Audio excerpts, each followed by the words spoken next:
The movie begins by showing a man named Jack Hunter heading to a bar in a California city. Jack seems to be looking for someone in particular, rather than enjoying the performance of the dancers on stage. As he drinks a beer, one of the strippers starts to provoke him, but he shows no interest at the moment.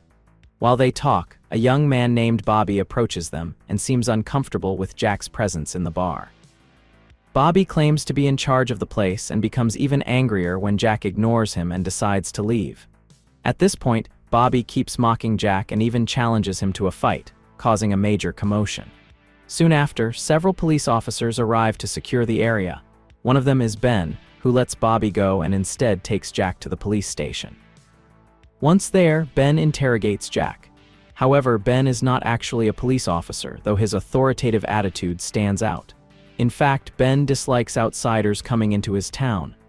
When he tries to find out who Jack is, the man remains silent, suggesting that he's hiding something and has a specific reason for visiting the bar that night. Moments later, the interrogation is interrupted when Maggie, Ben's sister, calls him to ask him to return home because she made him food. Before leaving, Ben orders the two officers to pressure Jack into confessing his motives. It's unclear what kind of authority Ben actually has, but the officers obey him completely. They even wrap Jack's head to restrict his breathing in an effort to force a confession about his intentions in town. Fortunately, the commotion in the interrogation room catches the attention of Kim, another police officer. Kim scolds the others and reminds them that the case is her responsibility and that their behavior violates protocol. When Kim releases Jack's handcuffs, he seizes the moment to snatch her weapon and threatens her in order to escape. He assures her that he won't kill her, he just wants to get away. Jack takes Kim's car keys and leaves the station in a patrol car. Meanwhile, Ben returns home and finds Bobby, who turns out to be his son. When Ben questions him about Jack, Bobby insists he knows nothing. But Ben asks why that man at the bar had a photo of a girl trying to get Bobby to remember. Bobby, clouded by drugs, has no idea who Jack is. Elsewhere, Jack makes a quick stop to check the trunk where he keeps a weapon. At that moment, he answers a radio call from someone, apparently Jen, asking him to return to the police station. It's then that Jack reveals his real reason for coming to town to find out what happened to his daughter. That same day, Ben and Maggie meet with their superior, Bert, and a group of investors to discuss an important deal involving the largest aquifer in the Southwest. During the conversation, the investors express great interest in the project, especially since Ben, as vice president, believes the massive aqueduct beneath the dunes will facilitate operations and generate billions in profits during the hot season. After the meeting, the investors are determined to ensure Ben's business doesn't fail this time. Maggie warns Ben to be careful with Jack. They can't let anyone interfere with their multi-million-dollar deal. However, just as Maggie enters the house, Jack suddenly appears and points a gun at Ben. He seems to have discovered something and demands to speak with Bobby. When the young man shows up, Jack confirms his suspicions upon seeing a bracelet that belonged to his daughter, Melissa. Still holding the gun, Jack desperately asks them where his daughter is. In the middle of the panic, Bobby finally confesses that he didn't mean to hurt Melissa while they were partying the night before. He admits that he gave her drugs, which caused an overdose. Before he can say anything else, Jack, filled with rage, shoots Bobby without giving him a chance to explain. Meanwhile, Maggie hears the commotion and rushes out with her rifle, shooting Jack several times. Jack is hit, but manages to escape into a palm oil plantation. While fleeing, he's pursued by several corrupt men who protect Ben's business and serve as his personal bodyguards. Jack becomes involved in a shootout with a group of criminals led by Stone, but still manages to kill some of them. Stone then calls the police station to request reinforcements and asks Bartlett to meet him at the location. When Bartlett arrives, he is terrified and refuses to get involved after witnessing an officer's death. Jack captures Bartlett but spares his life after the officer admits that he's not as corrupt as the others. Knowing that Bartlett works with Kim, Jack gives him a message to pass along, informing Kim of his current location. After that, Jack decides to rest in a cabin he finds nearby, where he spends the night treating the bullet wounds on his shoulder. As he recovers, Jack thinks about his daughter and ex-wife, whom he always left behind whenever duty called. It's revealed that Jack was a soldier who worked in covert operations. Melissa, his daughter, was deeply disappointed in him because he always abandoned her and never explained where he was going. In his memories, Jack also recalls saying goodbye to his military superior, Murphy. Jack had decided to end his military career because he couldn't stand constantly leaving his wife and daughter. However, he's filled with deep regret as he remembers how he left Melissa in the care of an old friend named Bill.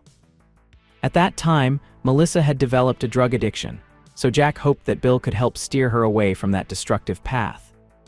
Meanwhile, Ben is still shaken by the recent death of his son and becomes more stressed when Bert suddenly shows up to remind him that the recent chaos must not reach the ears of outsiders, especially the investors, or they might pull out and ruin the business. At the same time, Bartlett arrives at the police station and informs Kim about what happened at the plantation. He tells her that Jack let him go and left a message with his location. This only deepens Kim's suspicions about Jack's true intentions. The next day, while Maggie is in the kitchen preparing food, she notices a helicopter arriving at her residence. The visitor turns out to be Murphy, who already knows about Jack, whose identity had been unknown to them until now. Murphy explains to Ben that he has no choice and must tell Jack the truth about what he's looking for. He also warns him that the man he's dealing with is not an ordinary person but a former member of his Special Forces team. Furthermore, Jack will not stop until he gets the answers he's seeking. However, Ben, who is used to the criminal world, ignores Murphy's warning. Instead, he says he'll kill Jack himself and believes his men will be able to track him down. Back with Jack, he has fallen asleep in the cabin but is abruptly awakened by Ben's men who have found him. Jack is brutally beaten, but using all his strength, he manages to turn the situation around and kills all the attackers. Once Jack has taken care of everyone, Kim arrives at the location after following the coordinates provided by Bartlett. Jack confesses to Kim that he knows Ben and his men are involved in what happened to his daughter. He asks Kim to help him hunt down those responsible. Kim, who had already suspected Ben's corruption, returns to her office to review the list of recently reported missing persons. For now, she decides to postpone Jack's arrest while continuing to investigate the case. Meanwhile, Stone, who Jack has tied up, is being interrogated about Melissa. Though he initially refuses to speak, Jack forces him by pressing a knife to his neck. Eventually, Stone confesses and reveals what happened the night of the incident. One night, Stone was assigned to keep an eye on Bobby, who was partying with Melissa.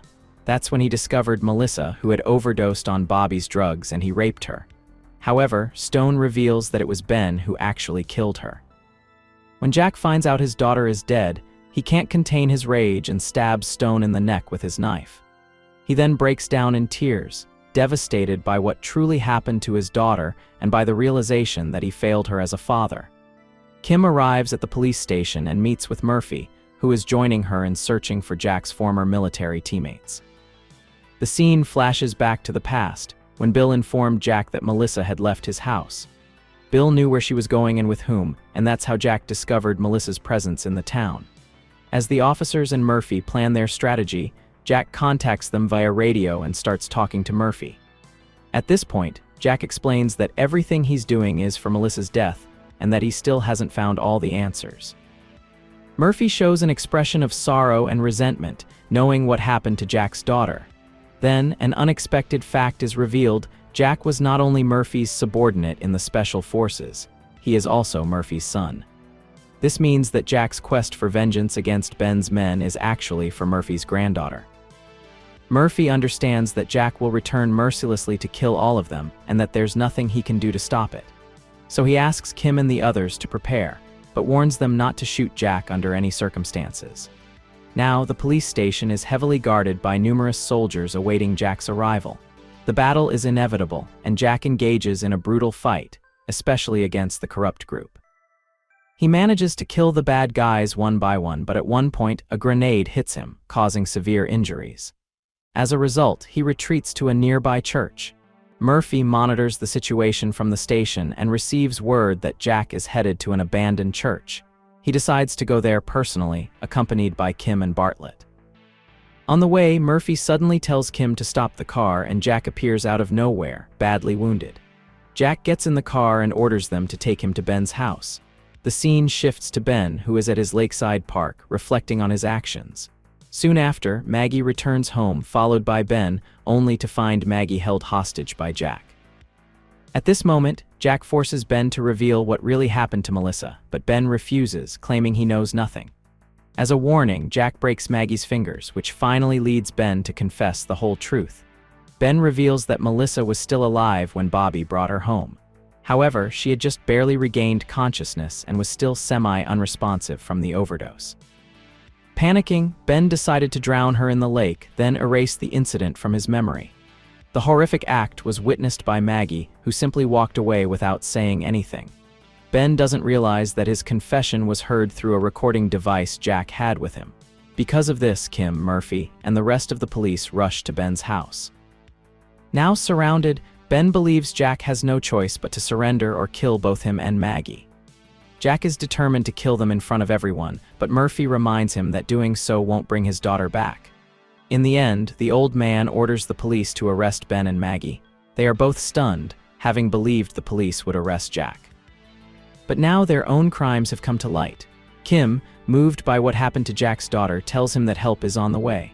At the end of the movie, Bartlett transports Ben and Maggie in a police vehicle, but a car suddenly blocks the road. Bartlett silently steps out and walks away. After that, someone approaches the vehicle, and Ben and Maggie come face to face with Murphy. If you enjoyed the video, don't forget to leave a like, subscribe to my channel, and hit the bell so you never miss a recap. See you in the next one.